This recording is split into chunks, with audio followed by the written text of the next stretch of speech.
And if you are the mayor of a town whose policies are so bad that the people want to kill you, and you're still pushing the policies through, how flipping scary must your puppet masters be? Good evening and welcome to another Sunday sermon, a relaxed video. So let's launch this one with a joke, shall we?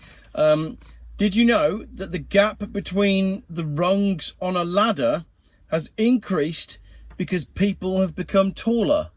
So the gap between the bits that you stand on a ladder have got larger over the years because people are getting bigger. This is officially known as climate change. Climate change, climate ladder. Thank you very much to EV Cool Tubs on Facebook for that one. And if you want a laugh, follow EV Cool Tubs on Facebook. They genuinely do make these tubs that you have to put your EV in when it's burning. But what's great is they have a really good sense of humour. So they have a business that is quite clearly doing fairly well because, you know, police forces and whatnot need to keep buying these EV Cool Tubs. But they have a laugh with it at the same time. So there we go, climate change. Celebration today as well, birthday cake, imaginary cake. 100,000 candles. Congratulations to the mainstream media and 99% of politicians. Come on into my Chrysler and have a slice of cake to celebrate 100,000 excess deaths that are not explained by corona, and yet the politicians and mainstream media have successfully managed to ignore it. So well done. Come on into my car and have a slice of cake, except you, Andrew Bridgen. You can't have any cake because you actually have been talking about the 100,000 excess deaths. So there we go, a milestone reached, and long may it continue. Speaking of which, we do not comply. The video I posted on Friday night, hopefully by now you've seen lots of people do the same. More on that coming soon, but make sure you follow the information in the description on that video. Get those letters sent to your MP. Handwritten if you can. Make sure there's ink on it as well. Snail mail and email, because email isn't really good enough, let's be honest. Snail mail will be fantastic. Get that done. More on that coming soon. Watch this space. Someone who has jumped on board with that campaign is Matt Letizia, the footballer, and reading his tweets. It's interesting, isn't it? Football fans, not the brightest of people.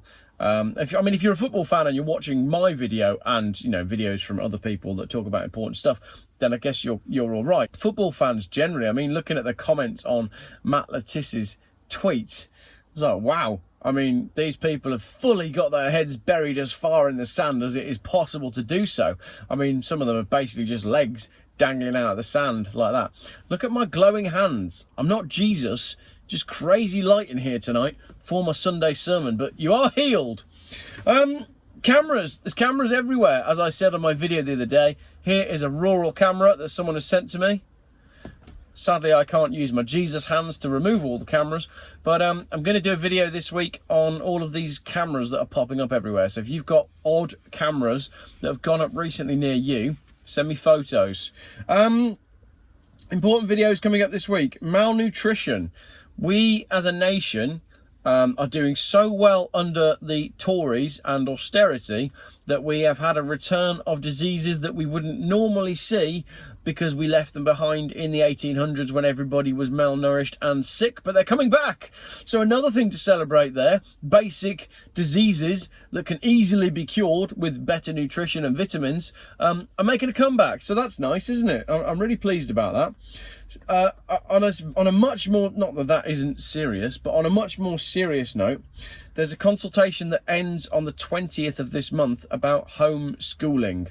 The conspiracy theorists have said that they're coming for the children, and it looks to me like this consultation on making sure that we don't have children missing from education is actually more about clamping down on homeschooling than it is about making sure children are okay.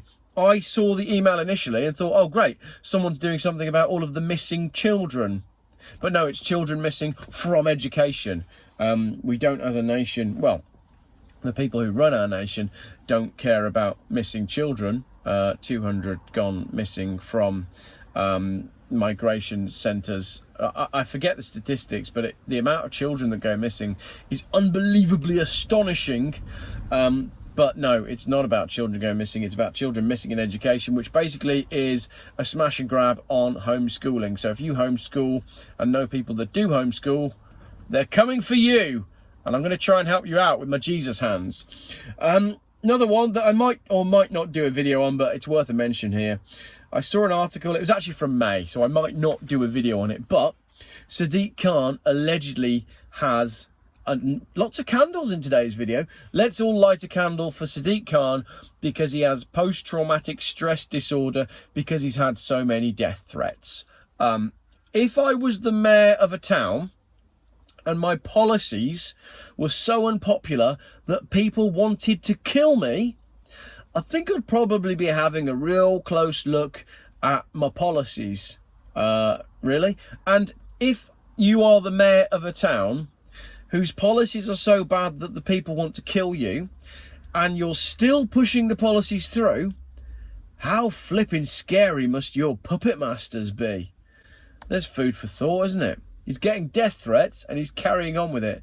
So what have the people above Sadiq Khan threatened him with?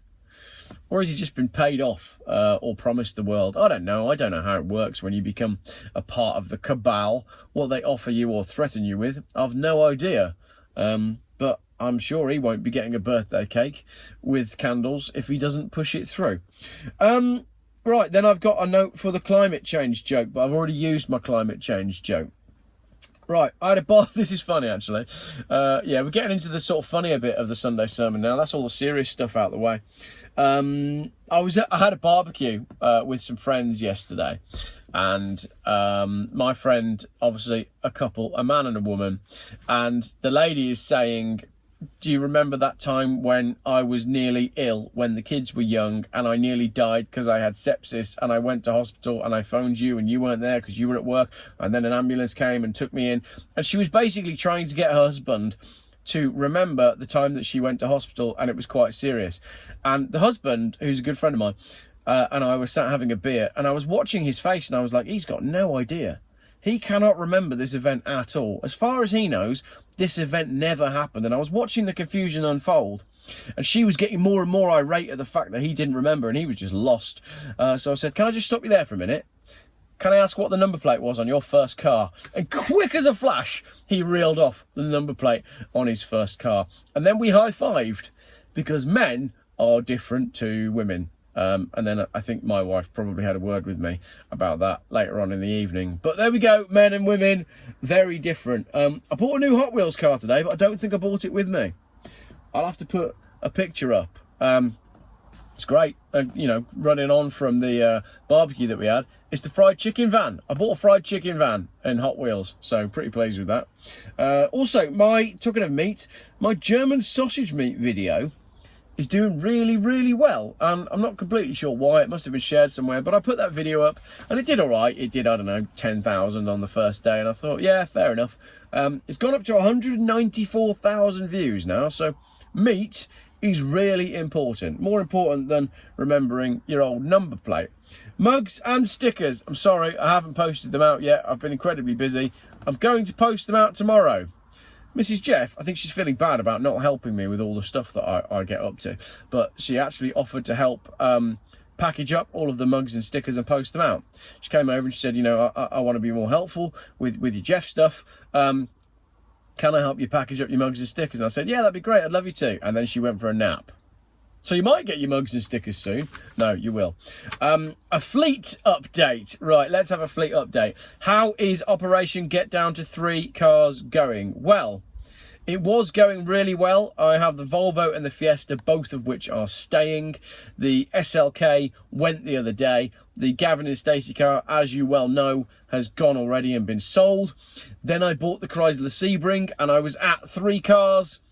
And then yesterday, my friend Steve, who I had the silver SLK from actually, sent me some photos of a rather lovely BMW X5 that he had in part exchange. It's a 2005, so it's a facelift model, but it's still an early one. 3-litre diesel, panoramic roof, and I couldn't say no. Well, actually, he didn't actually offer it to me, so it's not like he offered it to me and I could say yes or no. He just sent me some photos of it, and then it got under my skin. And about an hour later, I messaged him and said, go on, how much is it? Because I do kind of want it. I've always quite liked those early BMW X5, so I'm going to do a review on that, history of the X5. I think because I've just bought a BMW X5, I probably also need to go shopping for a Boss number plate, a sleeve tattoo, a Gold's Gym t-shirt, a large sterling silver bracelet, and some drugs. Would that be like gym related drugs, or would it just be drugs? But anyway, we'll have a funny review of the X5 coming soon. The Volvo headlining is done. Here it is. Yep, I stuck surf magazines to the ceiling of my Volvo, and it actually looks pretty good. Then I used it to go and deliver Anthony's mobility scooter, and I had a nice ride on a mobility scooter. Great. Electric cars, absolutely the future. The Chrysler has a new number plate. Here it is, and if you use the discount code Geoff Buys Cars at Europlate, you get 10% off your American number plates. It's going to need an MOT in August, and I'm going to need to do some tyres and brakes, hopefully later this week. And I'm going to chrome the wheels. I'm going to have the alloy wheels powder coated, and I'm going to go for chrome finish for that California look. What else? Took this Chrysler down to Cars in the Valley the other day at Chelsea Walsh, and it was waved onto the front row, which was great because, as the gentleman quite rightly stated, never seen one before. So I was parked next to some very expensive cars in my £1,000 Facebook Marketplace Chrysler Sebring. And that, to me, is the very definition of what a Geoff car is all about. That's it. My last note is BMW X5, and I've already told you about that. You'll be seeing that on the channel very soon. How was your weekend? Did you get caught in the rain? The roof has been on and off this car approximately 3,000 times today, whilst I've been driving around with the kids. They gave up in the end and just ran around the garden in hammering rain. It was brilliant. They were all running around the garden, going absolutely mental, enjoying the torrential downfall. Were you at Goodwood? Was it any good? Did you get hit by a tyre? Thank you very much for watching my video. See you in the week.